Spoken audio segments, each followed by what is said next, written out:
홍해를 건넜습니다.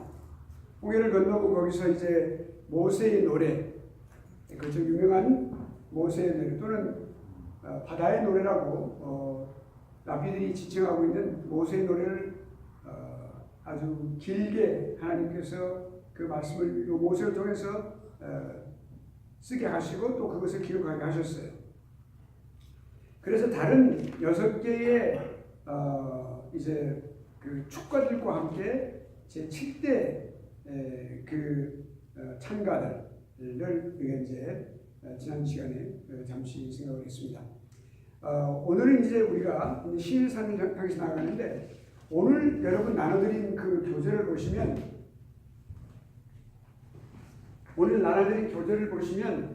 첫 페이지에 보면 가나안의 지도가 있습니다. 우리가 오늘 공부하면서 오늘과 다음 시간에 공부하면서 이렇게 가나안의 지도를 이렇게 보시고 그러면 보면서 우리가 지도를 따라서 가면서 보면 훨씬 더 흥미롭고 또 이 부분에 대해서 우리가 시각적으로 더 훨씬 더 잘 이해할 수가 있습니다. 시내산은 어디가 있냐면 맨 밑에 시내 반도가 있죠.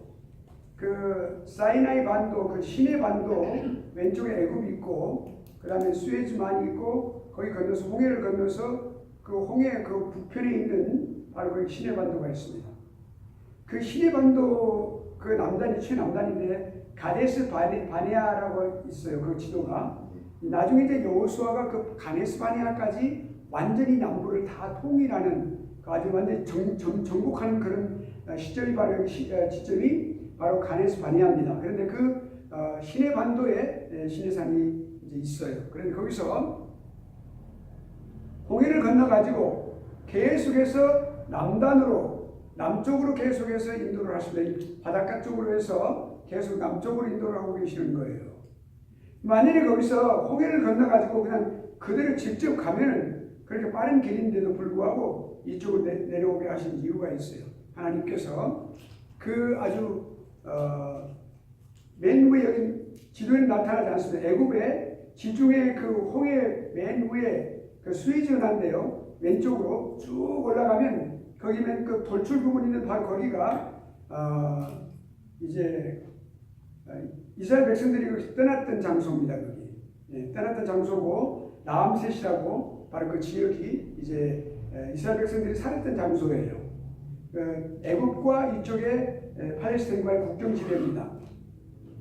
거기서 나와가지고 쭉 남쪽으로 이렇게 지금 오른쪽으로 보면은 거기 가사가 있고 요바가 있고 거기 그쪽이 있는데 거기 오른쪽으로 그 지중해 쪽으로 이렇게 해안을 따라서 쭉 이렇게 올라가면은 한 달이면 들어갈 수 있는 가나안 지역이에요. 근데 그쪽으로 안 가고 하나님께서 남쪽으로 인도를 하셨어요. 왜냐하면 그쪽으로 바다 쪽으로 가게 되면 바로 그 지역이 블레셋이 살고 있는 그 지역이에요. 여기 나타나지 않습니다. 그래서 블레셋은 아주 엄청난 전사들의 그 나라예요. 그래서 이스라엘은 오합지졸인 이스라엘은 거기를 감당할 수 없어요. 하나님께서 남쪽으로 인도를 하신 겁니다. 그래서 거기 이제 내려가서 여기 홍해를 건너가지고 계속해서 쭉 가면 마라 지역을 거쳐서 엘림을 거쳐가지고 신광야에 이르러서 양식이가 떨어졌어요. 이제 시내 반대 좀 못 가세요. 거기에. 그러니까 출애굽기 16장 1절에 보면은 출애굽기 16장에 보면 우리 조금 전에 읽었던 15장이에요. 그래서 16장에 보면은 1절에 보면은 이스라엘 자손의 온 회중이 엘림에서 떠나 엘림과 시내산 사이 신광야에 이르니 애굽에서 나온 후 제2월 15일이더라. 두 번째 달 되는 때에 바로 거기에 도착을 했어요. 시나이 반도라고 되어 있는 바로 그 가데스 바네아는 그 중간에 위쪽에 있는 것이고 왼쪽으로 바닷가 쪽으로 이제 거기에 이제 도착을 했습니다. 그러니까 그때가 제2월이면 두 번째 달입니다. 12월 15일에. 그래서 들어왔어요. 그래서 거기서 국고성이라고 하는 것은 그 당시 거기에 라암셋에 있는 바로 그 지역의 그 성을 말하는 것이죠. 거기 수도였었고 그리고 거기서 떠나서 나왔었어요. 그러니까 한 달 되는 지점에 바로 그곳에서 이제 만나가 공급되기 시작을 합니다. 그러니까 여기서 그 전에 여기 오늘 본문 아까 우리가 성경 읽었던 바로 그 마라라고 하는 지역, 마라 지역과 그 다음에 엘림이라고 하는 지역, 바로 그것은 그게 오아시스입니다. 아주 그 광야 지역에서 12샘이 있고 그리고 70주의 그 종려나무라고 그랬는데 우리 성경 한글 성경에서는 종려나무라고 번역이 됐죠. 아까 우리 읽었을 때 15장. 근데 그 종려나무가 무슨 나무는 대추나무입니다. 대추. 데이트라고 하는 거. 지금 우리가 여기 그 소틀레이크 쪽으로 이렇게 여기 그러니까 아니 핀란 말고 여기 오렌지 카운티에서 저쪽으로 들어가면 15분 풀에 있는데 쭉 내려가면 거기 좀 못 가서 15분 풀에 못 가서 거기 그 엘시나다 뭡니까 그 호수 있지요.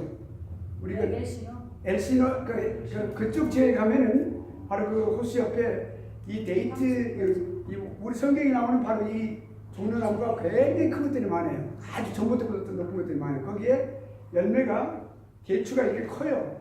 자두만큼 커요. 그 미국산 그 종려나무 그러니까 데이트 팜이라고 말을 해요. 그 여기도 있어요. 그렇게 큰 나무 종려나무들이 많이 그 나무들이 이 지역의 엘림 지역에 70주가 있단 말은 굉장히 많은 나무들이 있는 아주 그 오아시스예요. 그 지역에서 그렇게 하나님께서 마라는 또 이제 조그마한 웅덩이 큰 호수 같은 웅덩이인데 호수는 아니고 웅덩이인데 그게 물이 많은 지역인데 그게 물이 실제로 지금도 있어요. 그게 짜고 아주 새카만 색깔로 된 그런 그 아주 쓰리신 물이에요. 근데 하나님께서 모세에게 나무를 가리키면서 그 나무를 기도할 때 나무를 가리켜서 나무 가지를 꺾어가지고 거기 집어넣어라 던져 넣어라 그랬어요. 그 물이 달아졌어요. 그래서 그 이스라엘 백성들이 그래서 물을 먹게 됐어요. 여기서 하나님께서 이제 이 내용을 오늘 본문의 내용을 보면은 하나님께서 이스라엘 백성들을 마라를 통해서 시험하시다 그랬어요. 그들이 믿음이 있는지 그 쓴물을 하나님께 주심으로 인해서 그들이 과연 하나님께 진정으로 의지하고 또 의지하고 있는 것인지 신뢰하고 하나님 앞에 그렇게 간구하는 것인지를 보기 위해서 하는 것이었는데 그래 하나님은 원망했어요. 원망했다 그랬어요. 원망이 두 번째 원망이에요. 그리고 아주 원망하고 나서 너희들이 이렇게 와서 이렇게 우리 쓴물을 먹게 하느냐고 이렇게 원망했어요. 이 원망하는 이 말이 계속해서 16장에 보면 수없이 많이 나오고 있어요. 원망이라는 단어가 수없이 많이. 그들이 결국에는 39년을 나중에 이제 그 아주 큰 원망하는 그런 일을 통해서 그들이 이제 그 고기를 먹지 못하고 막 아주 원망하는 걸 통해서 그들이 39년간 연장돼가지고 40일 동안 갈 수 있는 그 지역을 갖다가 열흘에 1년을 갖다가 계산을 환산해가지고 하나님께서 40년을 연장시키는 그런 아주 이스라엘 백성들의 그 암흑의 시대가 이 40년을 지나게 되는 것이죠. 원망을 통하여. 우리는 원망이 없어야 되겠죠. 우리는 원망하면 안 됩니다. 힘이 어려워도 그래. 그런 것을 우리가 교훈을 얻을 수가 있어요. 그런데 이제 여기서 배고파서 그들이 막 아우성 치고 있으니까 하나님께서 그냥 저녁에는 매출하게 그냥 다 그냥 막 계속해서 그냥 그들이 거기서 냄새가 날 정도로 그랬다고 그랬어요. 고기 냄새가 날 정도로 이렇게 주셨다고 그랬어요. 그 아침에는 또 이제 이슬이 많이 맺혀요. 그 사막지대에 그냥 이렇게 이슬이 많이 맺히는데 거기에서 이제 아침에 우리가 그 이슬이 맺혔는데 그 이슬이 나중에 가시 같고 아주 하얗고 그런 그 아주 만나가 그렇게 생겼는데 그 만나라고 하는 뜻이 What is this? 과연 이것이 무엇이냐? 그들이 모르니까 무엇이냐라고 하는 그 단어가 만나라고 하는 단어가 그런 뜻을 갖고 있어요. 그래서 그랬는데 이렇게 하루에 만나는 한 사람에게 한 대, 여러분 한 대 아주 한 대. 그 대 네모진 거 아시죠? 우리 이거 벌써 없는데 어릴 때 잘 쳐. 5일 장터에 가면은 그 아주 사람들이 팔을 딱 해가지고 어떻게 차리냐고 수북이 주는 거예요. 담아가지고 쫙 깎아요. 그걸 그냥 손으로 깎는데 얼마나 반드시는지 또 이렇게 어떤 사람은 이렇게 막 쫙 깎는 말이죠. 그렇게 해가지고 그러니까 이렇게 수북이 세워서 쌀을 세운다고 그러죠. 세우지 그래갖고 난 흔들어 보면 많이 내려가 한 8분 정도 내려가는 정도로 그렇게 그 대여태 그리고 홉이라는 게 조금 조그맣게 돼서 홉 있는데 그렇게 한 대 2홉 정도로 나왔어요. 하루에 먹을 양이에요. 그것이 만나가.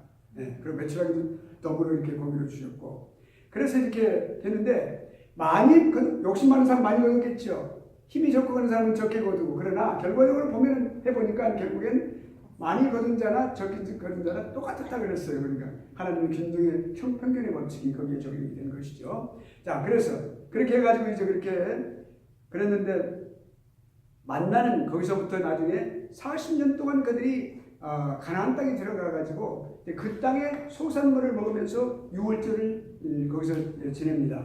유월절을 거기서 맞이해서 거기서 지내고 난 후에 거기서 소산물을 먹고 그리고 제사를 드리고 소산물 먹고 난 바로 그 다음에 만나가 끝나게 됩니다. 그래 그런 이제 이적을 통해서 그 다음에 르비딤에서 또 반석의 문을 내게 하셔가지고 거기서 또 그 200만 장정만 60만이라고 했으니까 거기서 200만 명이 또 생수를 다 베푸시는 그런 일들이 있었고 또 아말렉 전투에서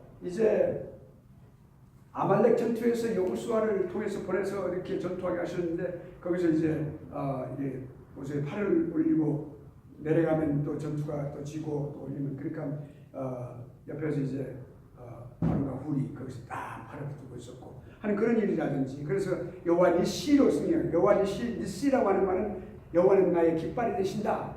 여호와는 나의 깃발이 되신다는 그런 하나님 여호와 니시라고 하는 말씀으로 거기서 이제 그렇게 고백하게 하셨죠.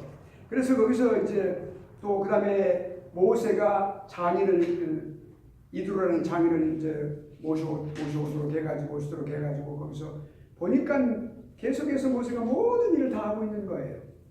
모세는 영웅이지만 또 아주 훌륭한 그런 체력적인 그런 걸 갖고 있고 영적으로 그게 훌륭한 모세는 지도자인데도 불구하고 그가 모든 사람들의 그 재판을 다 혼자 담당을 했어요.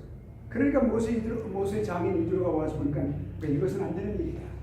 오늘날로 말하면 너는 볼나무 될 것이다. 너는 그게 오래 그렇게 하지 못할 것이다. 안 된다. 그러니까 거기서 천부장을 세우고 1000명의 부하를 둘 수 있는 천부장을 세우고 그 밑에 백부장들을 세워서 거기서 이제 100명의 또 이제 장정들을 세워서 이렇게 해서 또 50부장까지 10부장까지 세워라. 그러니까 그들에게 많은 일들을 이렇게 나누어주라. 오늘날 우리가 목회하는 데 있어서 목사님들에게 많은 그런 중요한 교훈을 주는 또 물론 이렇게 모든 교육기관도 그렇고 교회도 그렇고 교회가 있는 상회기관도 그렇고 또 선교기관도 그렇고 선교회 선교장도 그렇고 모든 것에 있어서 하나님의 사역하는 데서 이런 지혜를 우리에게 주셔가지고 함께 일을 할 수 있는 그런 것을 이제 지혜를 주셨어요. 그러니까 하나님께서 사랑하는 하나님의 백성들을 인도하시는 그런 모습을 볼 수가 있죠. 자, 그 다음에 시내산에 도착을 했습니다. 시나이 반도에 시내산에 도착을 했어요. 그래서 거기 도착을 해가지고 이제 이스라엘이 홍해 동쪽으로 홍해 길을 쭉 따라서 남쪽으로 160km를 가서 160km면 약 100마일입니다. 100마일이면 오렌 카운티가 가면 한 70마일이 되죠. 그러면 갔다가 한 중간 정도 오는 것이 되겠죠. 그러면 이제 그만큼 우리가 거리를 환산할 수가 있어요. 그러니까 거기서 이제 또 남아해가지고 또 내륙지방으로 80m를 내려갔어요. 80m인데 가네스 바네아 쪽을 못 가, 이건 거기 도착하지 않았습니다. 그래서 거기 도착해가지고 이제 80km 정도 내려가가지고 시내산에 도착을 했습니다. 시내산 앞 가면은 시내 광야입니다. 광야. 그러니까 1446년에 이스라엘 백성들이 BC 1446년에 거기를 이제 출발을 했죠. 출발을 해가지고 그래서 이제 1년간 그 다음에 도착해가지고 거기서 1년간 도착을 했습니다. 그래서 1년간 머물게 됩니다. 여기 지금 밑에 제가 각주를 달아놓은 것은 제가 설명하는 것도 있고 설명 안 하는 것도 있어. 그러니까 여러분들이 거기서 많이 이제 거기서 보시고 참조하시길 바라겠습니다. 자, 그러면 하나님께서 이 시내산은 매우 중요한 장소입니다. 시내 광야. 하나님께서 그 시내산 앞에 광야에 머무르게 하셨는데 그 시내산 바로 앞인데 시내산은 올라올 수 없도록 하셨어요. 나중에 이제 70인 장로들만 이제 불러가지고 대표들만 올라와서 거기서 이제 하나님 함께 대면하고 하나님 보이지 못하죠. 그러나 청명한 하늘을 봤다 그랬어요. 하나님 그리고 그들이 하나님 앞에서 이제 음식을 나누는 그런 장면도 있습니다만 그러나 그것은 그러나 그 백성들이 거기에 산에는 올라오지 못하도록 하고 그다음에 다만 시내산에 모세만 올라갈 수 있는 그런 특권이 주어졌습니다. 그래서 이제 하나님께서 십계명을 돌판에 새겨서 십계명을 주시고 십계명의 가장 중요한 내용은 뭐냐면 하나님과의 관계입니다. 그리고 또 하나님과의 관계뿐만 아니라 인간과의 관계, 이것을 위해서 하나님께서 십계명을 주시는데, 십계명은 하나님께서 주신 모든 율법 가운데 모든 것을 다 종합하여 주신 것인데, 그 십계명은 인간이 이해할 수 있는 가장 손쉽게 이해할 수 있는 내용이 십계명입니다. 아주 이 율법의 모든 내용들, 율법과 규례의 모든 것들이 굉장히 복잡하고, 그리고 인간이 이해할 수 없는 것들도 많고 굉장히 많이 그렇게 복잡했어요. 그런데 그것을 썸업해가지고 아주 이렇게 정확하게 다 그것을 다 전부 요약해서 이렇게 10개의 계명으로서 그렇게 주심으로써 그것을 사람들이 그것을 읽고 쉽게 이해할 수 있을 뿐만 아니라 또한 사람들이 그것을 실천할 수 있도록 그렇게 해주신 것입니다. 그런데 오늘 많은 분들이 이 생각을 해요. 십계명은 우리가 어떻게 십계명은 다 우리가 어떻게 그것을 다 그것을 우리가 지킬 수 있느냐? 인간의 입장에서는 지킬 수 없다 그렇게 말을 하죠. 그러나 십계명은 지킬 수 있는 것입니다. 그 십계명을 지킬 수 있는 것이 가장 중요한 키가 뭐냐면 거기에 사랑입니다. 사랑.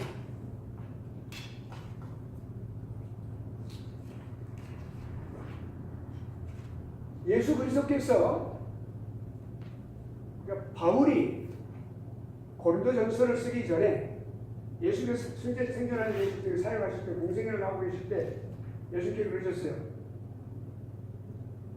두 가지를, 가장 중요한 두 가지를 말씀하셨어요. 하나님 사랑입니다. 너희가 뜻을 다하고 마음을 다하고 너희 모든 것을 다하여 하나님을 사랑하라. 그러니까 여호와 하나님을 사랑하라. 거기서 신명기 6장의 말씀을 내용을 말씀하신 거예요. 그러니까 여호와 사랑입니다. 여호와를 전적으로 너희들 전인격적으로 사랑하라는 말이죠. 네. 사랑하고 하나님 사랑. 두 번째는 이웃 사랑입니다. 내 이웃을 사랑하기를 네 몸과 같이 하라. 그렇게 말씀하십니다. 이 두 가지가 모든 선지자들의 그러니까 이것이 규리라고 말씀하셨어요. 가장 중요한 것이, 그러니까 모든 구약을 그 당시 율법과 그 다음에 율법과 선지자라고 말씀하셨어요. 그럼 율법과 선지자는 이 두 구약의 내용을 말하는 것이, 그 다음에 나중에 거기서 이제 성문서가 있습니다. 성문서. 이 세 가지 부분이 구약의 핵심적인 내용이에요. 세 가지를 다 나누면. 그러니까 주님께서 계실 때 율법과 선지를 했을 때는 구약 성경 전체를 말하는 거니까 이 성경이 말하고 있는 그것을 두 가지 말할 때 이 두 가지 말하는 거예요. 선지자의 모두 강령이라고 말씀하셨어요. 그러니까 이 하나님 사랑과 이웃 사랑이에요. 주님께서 말씀하신 내용이 나중에 사도 바울이 고린도전서 13장에서 그것을 자세하게 풀어서 그리스도의 말씀을 나타내고 있는 것이죠. 그러니까 여기 가장 중요한 건 뭐냐면 사랑인데, 그냥 우리가 단순히 그냥 어떻게 모든 것이 좋게 넘어간다 그렇게 사랑하는 그런 뜻이 아니고, 하나님을 사랑하는 사랑을 바탕으로 해서, 그러니까 우리가 십자가의 사랑을 이거 십자가의 사랑이라고 말하는데, 십자가 이것은 이 사랑은 하나님과의 사랑이에요. 이거 은총의 막대기예요. 그리고 그 다음에 십자가의 또 하나 이것은 연락의 막대기라고. 이것은 형제 사랑입니다. 이웃 사랑. 하나님 사랑과 형제 사랑이에요. 이것이 이 중체 정체를 누구에게 예수 속에 계시단 말이에요. 그러니까 주님이 이걸 말씀하신 거예요. 그러니까 이 십계명이라고 하는 것을, 십계명을 시행할 수 있는 가장 중요한 키워드는 사랑입니다. 하나님 사랑하면 우리가 십계명에서 우리 성경 좀 봐요. 성경 뒤에 보세요. 성경은 제 왼쪽에 보면, 앞에 보면은 우리가 나와 있죠. 십계명이 뭐라고 나와 있어요. 맨 처음에 십계명이 그냥 단순히 주심이 아니라 뭐라고 나와 있어요. 십계명이 이렇게 나와 있어요. 하나님 출애굽기 20장의 말씀으로, 신명기 1장 6절 말씀하고, 하나님이 이 모든 말씀으로 일러 가라사대, 그러고 나는 너를 애굽 땅 종되었던 집에서 구하여 낸 너희 여호와 하나님 여호와로라 그랬어요. 출애굽을 통해서 하나님께서 그렇게 하셨는데, 그리고 나서 10계명의 제1계명이 뭡니까? 나 외에는 다른 신들을 내게 있지 말며 내 앞에 다른 신을 두지 마라 그랬죠. 두 번째는 우상을 생기지 마. 우상을 말씀해서 내 앞에 다른 것을 그렇게 우상을 만들지 마라. 제 3계명은 뭡니까? 여호와 이름을 망령되게 일것이 말라 그랬죠. 세 개죠. 그 다음에 네 번째는 안식일을 거룩하게 지키라 그랬어요. 여기 4계명까지가 하나님에 대한 사랑을 나타내는 것입니다. 하나님을 사랑할 때에 이 계명을 지킬 수가 있어요. 하나님을 사랑해야만 이 계명을 지킬 수가 있어요. 하나님을 사랑하지 않으면 이 계명을 지킬 수가 없습니다. 그러나 하나님을 사랑할 때에 1계명에서 4계명까지 반드시 지킬 수가 있다는 말이에요. 그 다음에 또 5계명이 뭡니까? 내 부모를 공경하라고 했어요. 여기 5계명부터 보면은 세 번째는 6계명은 살인하지 말라고 그랬어요. 예수님께 그랬어요. 살인은 너희가 마음속으로 친구를 갖다가 욕되게 하고 미워할 때 그건 이미 살인하는 것이라고 말씀하셨어요. 여기는 지금 윤리학 시간이 아니니까 그냥 간단하게 말씀드립니다. 그 다음에 제7은 뭡니까? 가늠하지 말라고 그랬어요. 자, 형제의 부부의 그 결혼의 그 존귀함을 알고 그 부부의 부부 관계를 존귀함을 알고 형제를 사랑할 때 가늠할 수가 없어요. 형제를 미워하고 그 사람을 무시할 때 가늠할 수 있어요. 그 가족을 갖다가 파괴시킬 수가 있어요. 그 다음에 도적죄라지 말고 제8은 도적죄는 소유관념입니다. 분명하게 소유 개념을 분명하게 하고 있습니다. 형제가 갖고 있는 그것을 소유하는 그것을 갖다가 분명히 형제를 사랑하고 형제가 사랑하고 있는 것을 갖다가 그것을 인정할 때 사랑할 때 그것을 도적죄하지 못합니다. 즉 그게 뭡니까? 이웃에 거짓 증거하지 마라. 형제를 사랑하면 거짓으로 증거해서 사람 죽을 수가 없어요. 형제 사랑이 거기에 적용이 되는 것이죠. 그 다음에 10계명이 뭐예요? 내 이웃의 집을 탐내지 말라. 집이라고 하는 것은 갖고 있는 소유, 모든 육축, 그리고 남종, 여종, 그 아내까지, 남편에 이르기까지 모든 것들을 다 탐내지 말라. 이것은 상대방의 이웃의 집을 존중하는 거예요. 그 형제 사랑할 때 그렇게 할 수 없다. 그러니까 여기서 5계명부터 10계명까지는 형제 사랑입니다. 우리가 성경은 반드시 이렇게 통일성이 있고 다 연락이 되어지는 거예요. 연결이 되어지는 것이죠. 그러니까 우리가 이 10계명을 하나님께 주셨어요. 인간이 지킬 수 있는 가장 중요하고 가장 간단하고 그리고 가장 요약되고 이해할 수 있고 지킬 수 있는 것을 주셨다는 말이죠. 그것이 신의 산의 10계명입니다. 그러니까 하나님과의 창조주 하나님과의 관계 그리고 인간과의 관계를 이 10계명을 통해서 규정지어 주신 것이죠. 그러니까 하나님의 존재하심과 하나님에 대한 예배, 거룩한 이름, 안식일 모든 이름을 다루고 후자에서 인간의 그 5계명부터 10계명까지는 인간의 상호관계, 부모 공경, 그리고 또한 살인, 간음, 이런 모든 도둑질, 거짓 증거, 탐심 이르기까지 이 모든 것들을 다 하나님께서 규정해 주시다는 말이죠. 그것이 율법의 시작이고 계명이에요. 물론 그 전부터도 하나님께서 모세를 아담을 통해서 그리고 또 노아를 통해서 계속해서 아브라함을 통해서 계속해서 하나님께서 말씀하셨어요. 약속의 말씀 주셨고 계속 주셨어요. 근데 여기서 그 모든 것들을 분명하게 신의 산에서 하나님께서 계명을 주심으로써 그 율법을 세우시고 율법과 율례와 규례를 세우셨어요. 모든 형사법과 민법을 하나님께서 주셨어요. 그러니까 오늘날 우리가 민주주의에서 법치국가예요. 민주주의. 근데 법치국가인데 그 법치국가에서 법이라고 하는 것이 법률이죠. 그러니까 헌법을 컨스티튜션을 바탕으로 해서 모든 법률은 헌법 범위 안에 있어요.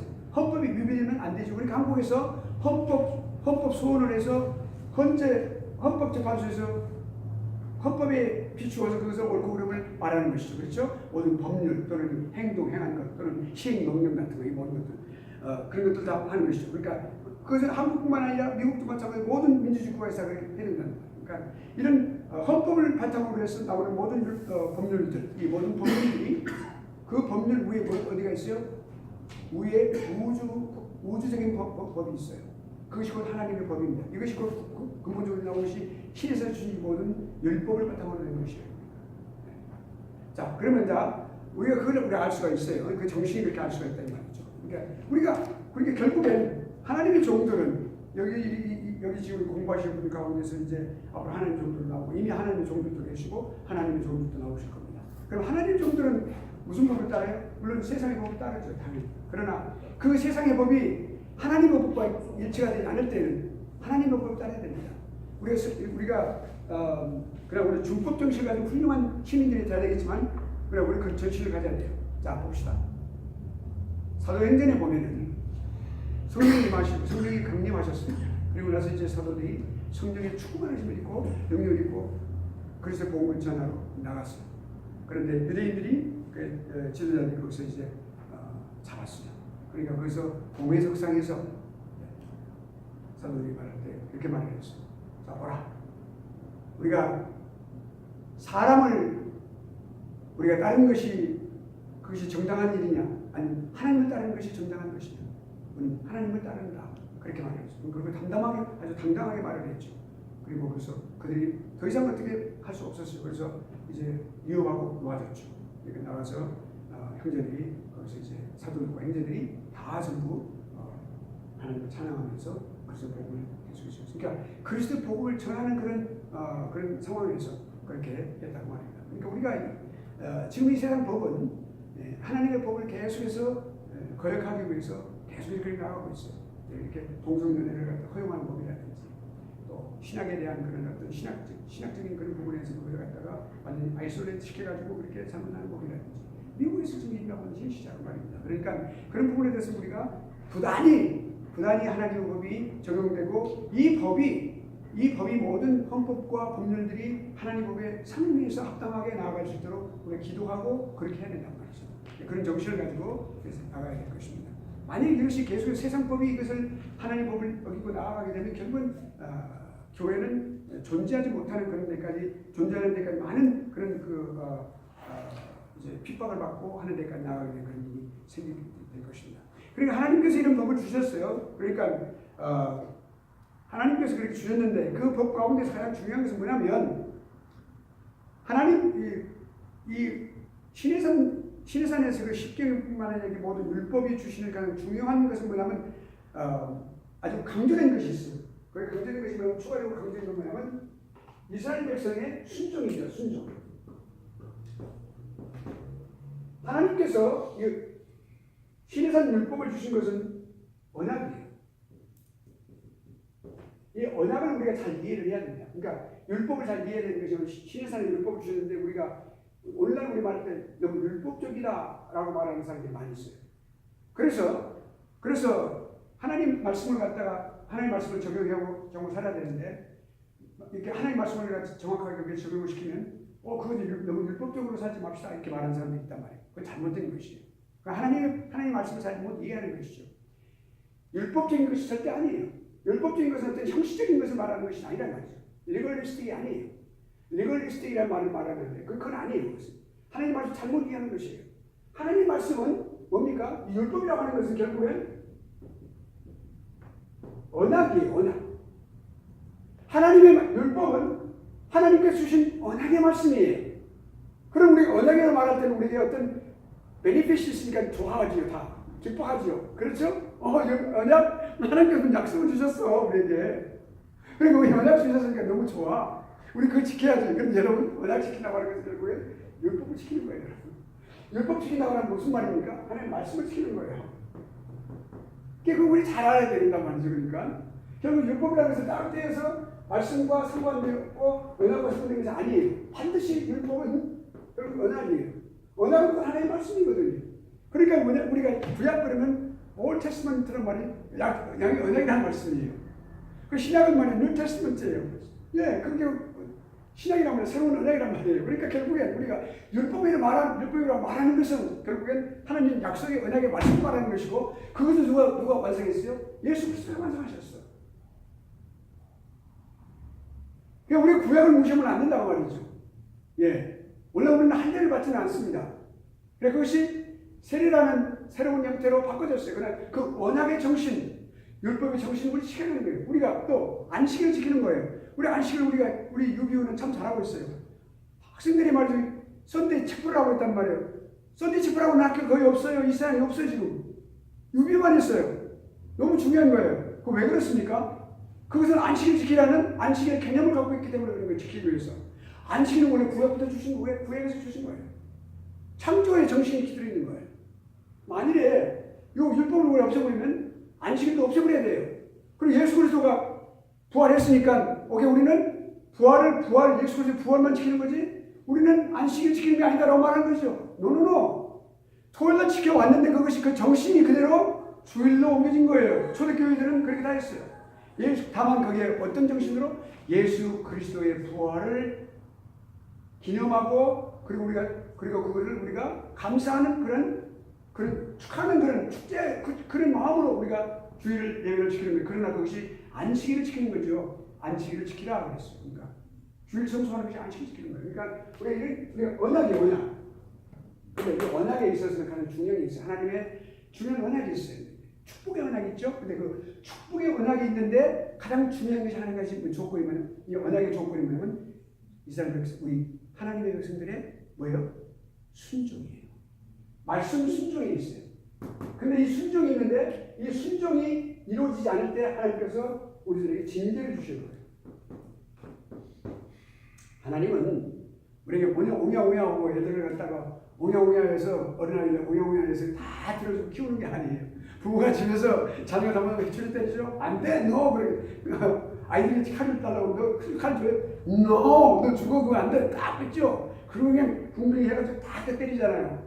해초리도 뭐 여덟 때 좀 치면 안 되는데. 근데 해칠 때니까 고발해가지고 또 뭐 이렇게 체행했다고 그러고 또 이렇게 나가기도 하고. 그러니까 하나님 방식 그거예요. 그러니까 이건 형벌이에요, 형벌. 근데 형벌은 어떤 심판을 위한 것이 아니라 이스라엘 백성들이 더 잘 언약을 지키도록 하나님께서 회초리를 때리시는 거란 말이죠. 그러니까 그것은 하나님께서는 죄로 규정하고 있어요. 율법을 어기는 것은 반드시 죄다 그랬어요. 죄. 오늘 지금 여기 구약 이스라엘에서 배우는 가장 중요한 정신 중 하나가 뭐예요? 죄의 문제를 갖다 이 죄 문제 하나님이 인간과 사람과 딜링을 하실 때 가장 중요하게 생각하는 것이 죄 문제예요. 그러니까 예수 그리스도께서 오신 거예요. 이 죄 문제 때문에 오신 거예요. 죽으신 거예요.